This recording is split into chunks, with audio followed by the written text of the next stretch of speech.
Too many of us have grown up targeted. Some of us are the children of our freedom fighters targeted by the FBI's counterintelligence program.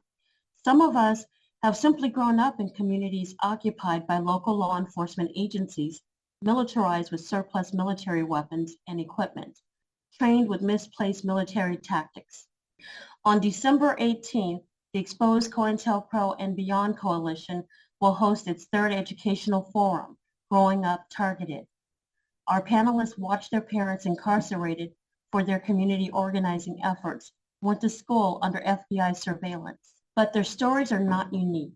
We want you to tell your own stories as well.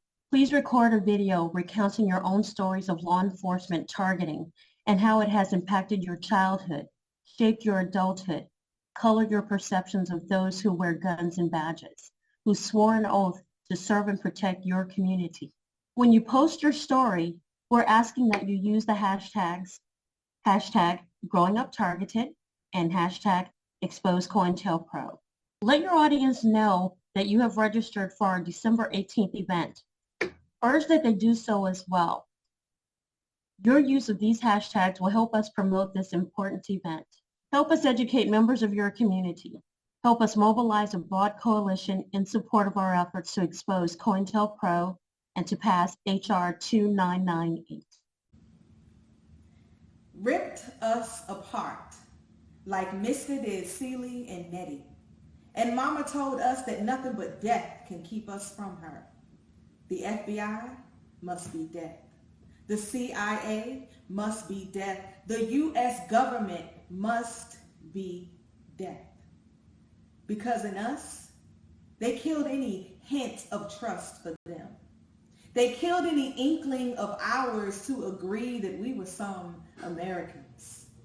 Ripped us apart like Mr. did Celie and Nettie. They, like a machete, sliced open our bond.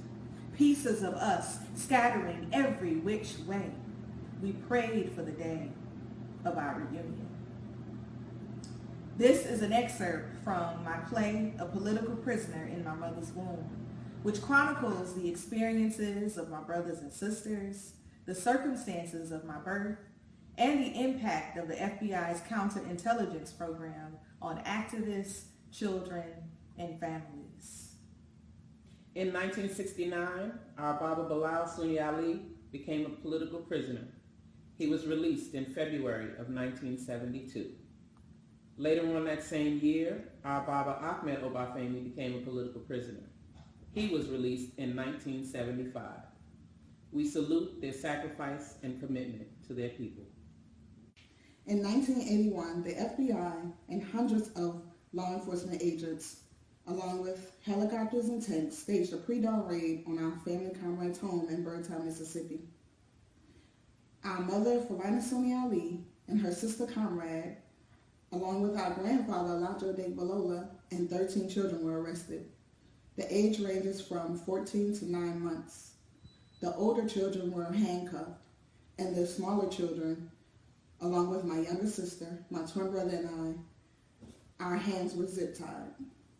So after we were released, we went into political exile in Central America for about a year until we were captured by the FBI. When we were brought back to the United States, our parents were incarcerated again for about a year. Then we were reunited after that. As revolutionary children, we continue to struggle, we continue to be active, and have tremendous respect for our parents and all political prisoners and prisoners of war. Our hearts go out to all the children and families who have suffered pain and anguish at the hands of this government. And we still continue to fight for Black liberation. I am Aisha T. Obafemi. I am Kofi Atat Shakur Sunni Ali. I am Madaya Yisrael, also known as Efawata Shakura Sunni Ali. I am Dr. Asantewa Fulani Sunni Ali. And we are the children of the ones who didn't die. We are the children of the people who could fly. We are the children of the ones who persevered. We're fearless, we're strong, we're ready to carry on. We're fearless, we're strong.